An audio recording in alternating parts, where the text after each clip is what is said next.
Hello guys, welcome back to my YouTube channel. അന്നേരം എന്തെങ്കിലും വിശേഷങ്ങളൊക്കെ എല്ലാവരും സുഖമായിട്ടൊക്കെ ഇരിക്കുന്നോ? അന്നേരം ഇന്നത്തെ വീഡിയോ എന്ന് പറയുന്നത്, ഇന്നലെ ഞാനൊരു വീഡിയോ ഇട്ടിട്ടുണ്ടായിരുന്നു. അതിൻ്റെ സെക്കൻഡ് പാർട്ടാണ് ഇന്നത്തെ വീഡിയോ. നമ്മൾ നേരത്തെ ഇട്ട വീഡിയോ എന്ന് പറയുന്നത്, നമ്മൾ പുറത്ത് പോയി ഫുഡ് കഴിച്ചു, അതിനുശേഷം തിരിച്ച് നമ്മൾ ഹോട്ടലിൽ വന്നു. അവിടെ വെച്ച് നമ്മൾ വീഡിയോ നിർത്തുമായിരുന്നു. ഇന്ന് നമുക്ക് അതിൻ്റെ ബാലൻസ് വീഡിയോസ് നമുക്ക് കാണാം. അന്നേരം നമ്മുടെ ബർത്ത്ഡേ ഫംഗ്ഷനൊക്കെ നടക്കുന്നതെന്ന് വെച്ച് കഴിഞ്ഞാൽ ഹോട്ടലിൻ്റെ അകത്തായിട്ട് ഒരു ചെറിയൊരു ഹാളുണ്ട്. ആ ഹാളിൻ്റെ അകത്ത് വെച്ചിട്ടാണ് നമ്മുടെ പരിപാടിയൊക്കെ നടക്കുന്നത്. നമുക്ക് എന്തായാലും അങ്ങോട്ട് പോകാം, ഹാളിലെ വിശേഷങ്ങളും കാഴ്ചകളൊക്കെ നമുക്ക് കാണാം. എന്തായാലും അതിന് മുമ്പായിട്ട് നമ്മൾ കയറുന്നതിന് മുമ്പായിട്ട് തന്നെ ഹാളിൻ്റെ പുറത്തായിട്ട് തന്നെ വെൽക്കം ഡ്രിങ്ക്സും കാര്യങ്ങളൊക്കെ ഉണ്ട് കേട്ടോ. വെൽക്കം ഡ്രിങ്ക്സ് എന്ന് പറഞ്ഞാൽ 2 ടൈപ്പിലുള്ള വെൽക്കം ഡ്രിങ്ക്സ് ഉണ്ട്. ആ ഡ്രിങ്ക്സിൻ്റെ പ്രത്യേകത എന്ന് വെച്ച് കഴിഞ്ഞാൽ പുതിനയിലയും അതുപോലെ തുളസിയിലേക്ക് ഇട്ട ഒരു ഡ്രിങ്ക്സാണ് കേട്ടോ. അത് കുടിക്കാൻ ഒരു പ്രത്യേക ടേസ്റ്റാണ്.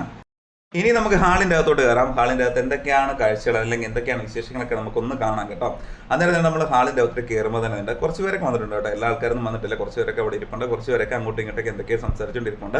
അതുപോലെ തന്നെ ഹാളിൻ്റെ അകത്തെ ഡെക്കറേഷനും അതുപോലെ തന്നെ ഫുൾ പരിപാടി, ഫുഡ് ഉൾപ്പെടെ എല്ലാം വെളിയിൽ ഇവന്റ് മാനേജ്മെന്റിന് കൊടുത്തേക്കുമായിരുന്നു. അതുകൊണ്ട് തന്നെ അവരവരുടെ ജോലി നല്ല ഭംഗിയായിട്ട് തന്നെ ചെയ്തിട്ടുണ്ട്.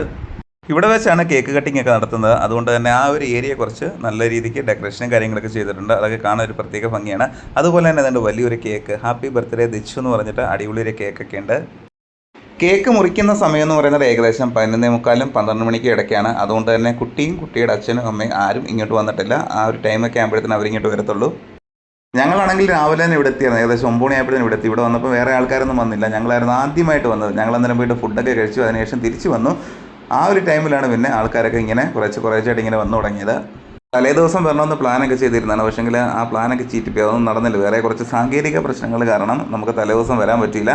അങ്ങനെയാണ് പിന്നെ വിചാരിച്ചത് എന്നാൽ പിന്നെ അന്ന് രാവിലെ തന്നെ നമുക്ക് പോകാം. ഇപ്പോൾ എപ്പോഴും ട്രെയിനും കാര്യങ്ങളൊക്കെ ഉണ്ടല്ലോ, ട്രെയിനും ഉണ്ട്, അതുപോലെ തന്നെ ബസ്സും കാര്യങ്ങളെല്ലാം ഉണ്ട്. ട്രെയിൻ വെച്ച് പോയി കഴിഞ്ഞാൽ കുറച്ചുകൂടെ എളുപ്പത്തിൽ നമുക്ക് ചെല്ലാം. എന്തായാലും ട്രെയിൻ വന്ന് നമ്മൾ വെളുപ്പിനെ നമ്മളിവിടെ എത്തി. പരിപാടി കഴിഞ്ഞാൽ ഉടനെ ഞങ്ങൾ വീണ്ടും വണ്ടി കയറും, തിരിച്ച് നമ്മുടെ സ്വന്തം പത്തനംതിട്ടയിലോട്ട് പോകും. അങ്ങനെ കുറച്ച് നേരം കഴിഞ്ഞപ്പോഴത്തേനുണ്ട് ബർത്ത്ഡേ ബോയ് വന്നിരിക്കുകയാണ്. ബർത്ത്ഡേ ബോയ് വരുന്നത് തന്നെ ഒരു മാസ് എൻട്രിയാണ് കേട്ടോ. കാറിലേക്കാണ് വരുന്നത്, സ്വന്തമായിട്ട് വണ്ടിയൊക്കെ ഓടിച്ചാണ് ചെക്കൻ വരുന്നത്. ഇനി എന്തുണ്ട്, ബർത്ത്ഡേ ബോയ് സ്റ്റേജിലോട്ട് കയറുവാണ്. അതിനുശേഷം കേക്ക് കട്ടിങ്, അങ്ങനെ കുറേ പരിപാടികളുണ്ട്, അതെല്ലാം നമുക്ക് കാണാൻ. എന്തായാലും അങ്ങനെ വേണ്ട അച്ഛനും അമ്മയും മോനും കൂടെ തന്നെ കേക്ക് കട്ട് ചെയ്യാനുള്ള തയ്യാറെടുപ്പിലൊക്കെയാണ്.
അന്നേരം കേസ് നമ്മുടെ ബർത്ത്ഡേയുടെ കേക്ക് കട്ടിങ്ങും അതുപോലെ തന്നെ ഫുഡ് അടിയും കാര്യങ്ങളും എല്ലാം കഴിഞ്ഞു. അതിനുശേഷം ഞങ്ങൾ അവിടുന്ന് തിരിച്ച് വീട്ടിലോട്ട് പോവാണ്. വന്ന പോലെ തന്നെ അതേ സെയിം മെതേഡിൽ തന്നെ ഞങ്ങൾ തിരിച്ചും പോകുന്നത്. അതുപോലെ തന്നെ വന്നു മെട്രോയ്ക്കകത്ത് കയറി അവിടുന്ന് നേരെ ഇനി റെയിൽവേ സ്റ്റേഷന്, അവിടുന്ന് നേരെ വീട്ടിലോട്ട്. അന്നേരം വേണ്ട നമ്മൾ മെട്രോയെ യാത്ര ചെയ്യുമ്പോഴുള്ള കൊച്ചിയുടെ അതിമനോഹരമായിട്ടുള്ള കാഴ്ചകളാണ് നമ്മളിപ്പോൾ കാണുന്നത് കേട്ടോ. കൊച്ചി പഴയ കൊച്ചിയല്ലെന്ന് പറയുന്നുള്ളത് തന്നെ. കൊച്ചി പഴയ കൊച്ചിയല്ല, കൊച്ചി മൊത്തത്തിൽ അടിമുടി മൊത്തത്തിൽ മാറിപ്പോയി. നമ്മൾ ആ മെട്രോയിൽ നിന്നുകൊണ്ട് തന്നെ വേണ്ട കൊച്ചിയുടെ ഏകദേശ രൂപം നമുക്ക് കാണാൻ പറ്റും. എന്ത് രസമാണെന്ന് നോക്കിയേ, വലിയ വലിയ ബിൽഡിങ്ങുകളും അതുപോലെ തന്നെ എല്ലാ രീതിയിലും പൊളിയാണ് കേട്ടോ. അതുകൊണ്ടായിരിക്കാം കൊച്ചി പഴയ കൊച്ചിയല്ലെന്ന് പറയുന്നത്. കൊച്ചി മൊത്തത്തിൽ അടിമുടി മാറിയിട്ടുണ്ട്.